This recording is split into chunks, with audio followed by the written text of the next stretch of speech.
Hello বন্ধুরা, আমি কোহেলি। সবাইকে গণেশ চতুর্থীর অনেক অনেক শুভেচ্ছা, অভিনন্দন, ভালোবাসা আমার তরফ থেকে। তো গণেশ চতুর্থীর দিন সকালবেলায় আমি স্নান সেরে জামা কাপড় পরে ফুল তুলে ভগবানকে পুজো করার জন্য, গণেশজির জন্য তৈরি হয়ে গেছিলাম। তারপর মালা গেঁথে নিয়েছিলাম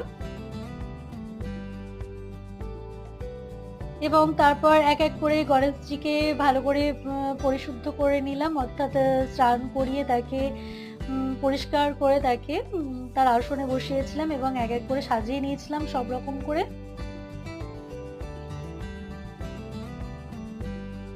তারপর মালা পরিয়ে দিলাম এবং তারপর একে একে ফল টল কেটে মিষ্টি প্রসাদ সব দিয়ে নিবেদন করেছিলাম গণেশজিকে।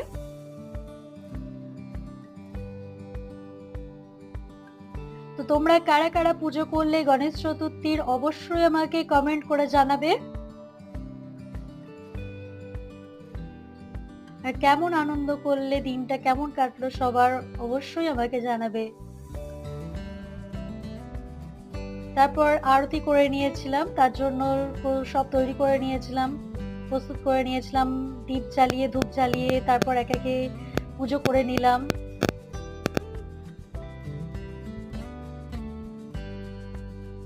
এবং আরতি শেষে শঙ্খধ্বনির মাধ্যমে আমার পূজা সম্পন্ন করে নিয়েছিলাম।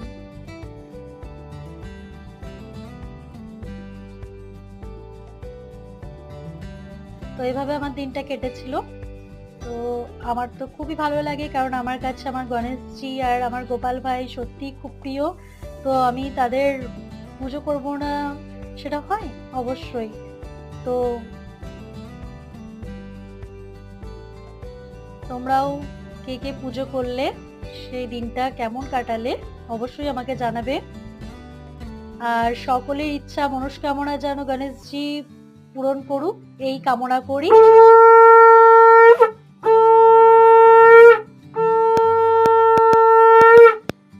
তো আমার গণেশ পুজো তোমাদের সবার কেমন লাগলো অবশ্যই আমাকে কমেন্ট করে জানাবে এবং লাইক সাবস্ক্রাইব চ্যানেলটা অবশ্যই করে দিও প্লিজ।